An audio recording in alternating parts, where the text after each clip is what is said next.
2026 সেশনে সারদা ইউনিভার্সিটিতে আপনাদের সকলকে স্বাগত।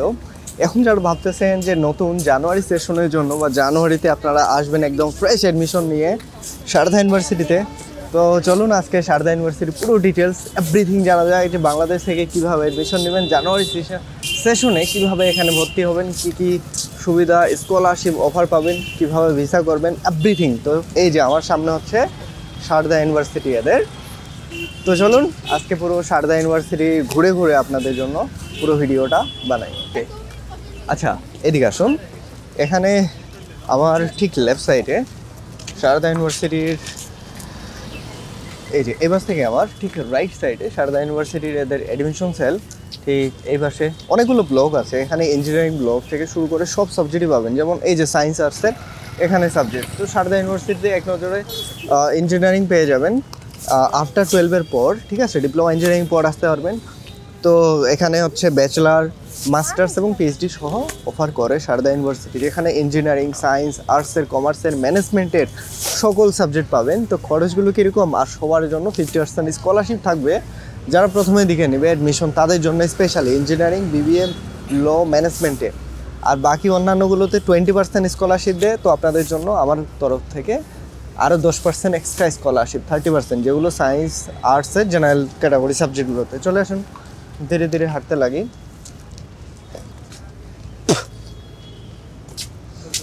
তো এই যে আমার সামনে খুব সুন্দর এদের একটা ইন্টারফেস চলে আসে।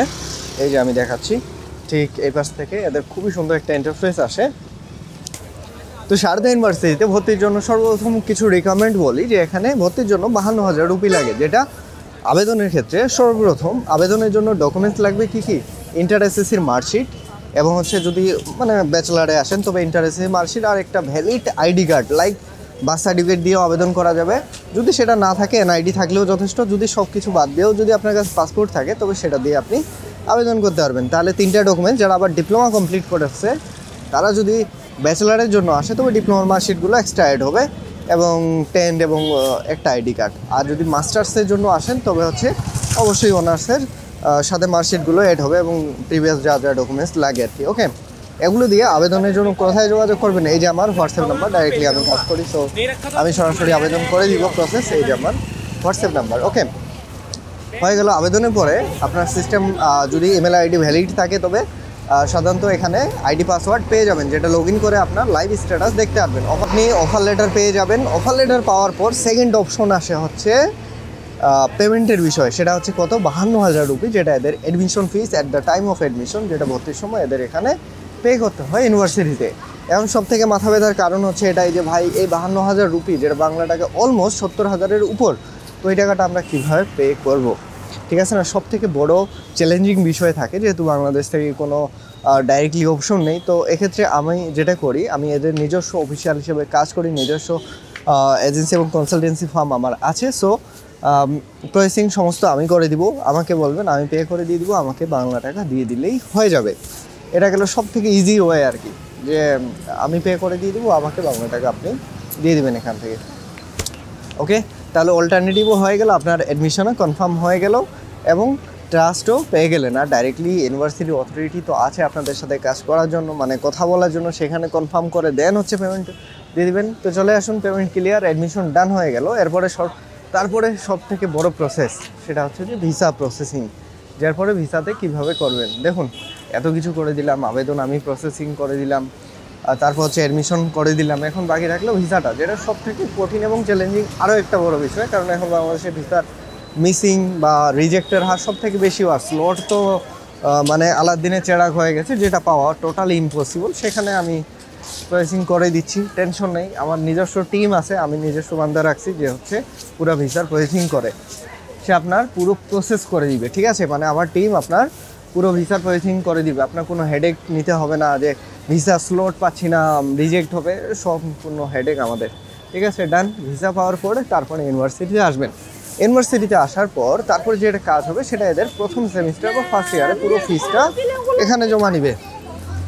ওকে, হয়ে গেল। তাহলে আপনার অ্যাডমিশন এই পর্যন্ত আসা হয়ে গেল। তো চলুন এখন জানুয়ারি কোন কোন সেশনে আপনি অ্যাডমিশন নিতে পারবেন, কখন আসতে হবে, পুরো ভিডিওটা বলি।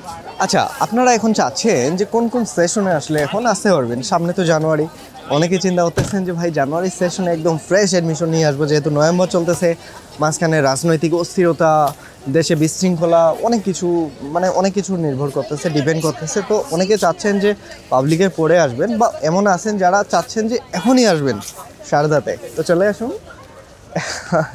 আচ্ছা, তো কোন কোন সেশন পাবেন? জানুয়ারিতে এদের ফাউন্ডেশন কোর্স শুরু হচ্ছে, যেটা একদম ফ্রেশ, ক্লাস শুরু করবে আগস্ট থেকে, স্পেশালি সারদাতে। আর সেটা ফাউন্ডেশন কোর্স শুরু করতেছে জানুয়ারিতে, যেটা এদের অবভিয়াসলি কস্টলি হয়, 30 থেকে 40 বা যেরকম হয়, যে ফি স্ট্রাকচার দিয়ে দিচ্ছি 2026-এর আসবে তখন।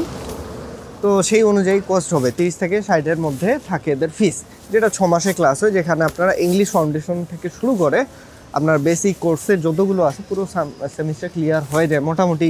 আপনার যদি ফাউন্ডেশন কোর্সে আসেন, তো এটা অনেক ইম্পর্টেন্ট যারা বাংলা দেশ থেকে আসতে চাচ্ছেন তারা, কারণ বাঙালিরা সাধারণত ইংলিশে এতটাই উইক হয় যে এখানে আসার পর অনেক ঝামেলা বা অনেক ইস্যু ফেস করেন, ঠিক আছে?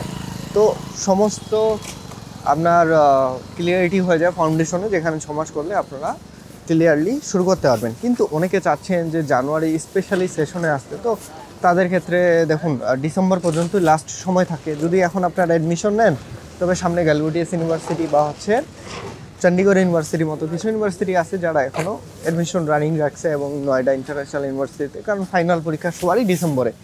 এর মধ্যে আপনি যদি আসতে পারেন তবে আসতে পারবেন এখানে। ওকে, এই হলো বিষয়। আর এর বাইরে কী কী ফেসিলিটিস পাবেন সারদাতে এখন আসলে চলুন শুনি তাহলে। আচ্ছা, অ্যাডমিশন সম্পর্কে আমরা জানলাম, সারদা ইউনিভার্সিটির সেশন সম্পর্কে জানলাম, খরচগুলো জানবো না? তো কেমন খরচ, কোন ডিপার্টমেন্টের খরচগুলো আসলে কেমন?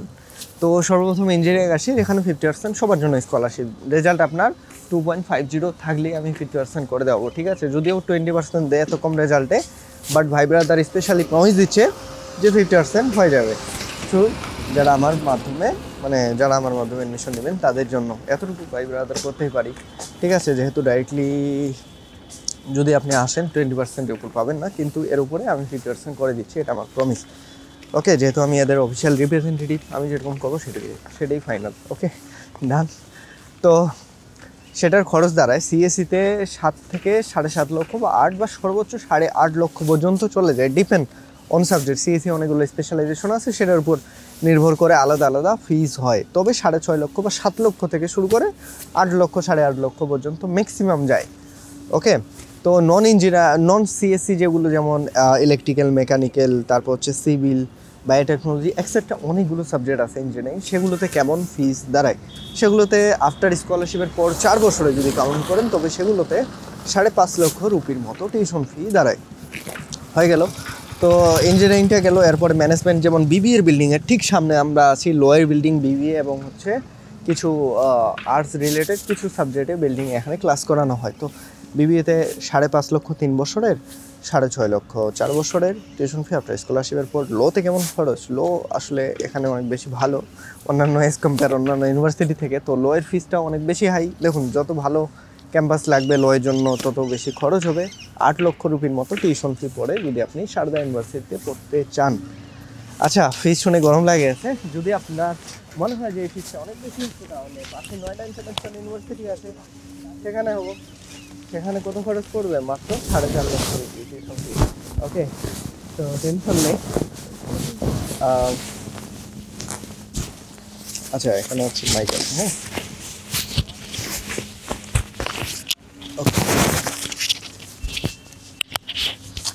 সরি, ফিসের কথা শুনে আমার নিজেই গরম লেগেছে, জ্যাকেটটা আমি খুললাম তার জন্য। তো আচ্ছা, যাই হোক, অন্যান্য খরচগুলো আমরা একটু শুনে নিই তাহলে। লো হইলো হইলো, তাহলে সায়েন্স আর্টসের খরচগুলো কীরকম, কেমন স্কলারশিপ দেয়? প্রথমে বলছিলাম 30% ম্যাক্সিমাম স্কলারশিপ হবে, বাট উইল ট্রাই, যারা নতুন বছরে আসবেন, নতুন বছরে বোনাস হিসেবে আমি ট্রাই করব 50% স্কলারশিপ করানোর।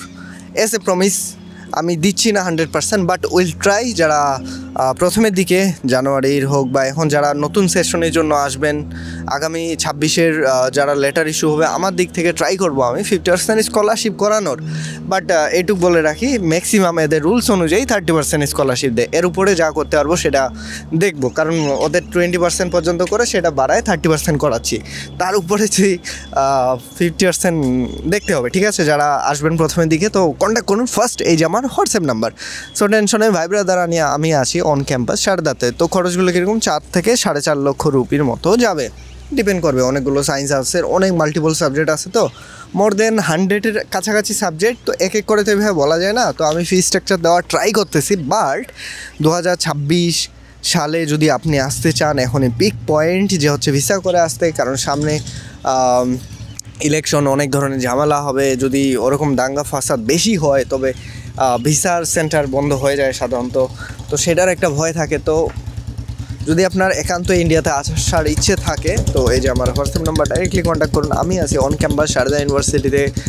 আর এটাই বাস। তো অনেকটা আমরা দেখলাম সারদা ইউনিভার্সিটি সম্পর্কে, আই হোপ যে এটাই ক্লিয়ার কনসেপ্ট। ওকে, তো ভর্তির জন্য কন্ট্যাক্ট করতে পারেন সরাসরি আমার সাথে, আমি আছি একদম অন ক্যাম্পাস ভাই। এর থেকে ট্রাস্টেবল বান্দার কোথায় পাবেন বলুন? আপনাদের ভাই ব্রাদার। তো অবশ্যই ভর্তির জন্য হোয়াটসঅ্যাপ, আর ভিডিওটা ভালো লাগলে সাবস্ক্রাইব করে দিন আর ফলো ফেসবুক থেকে।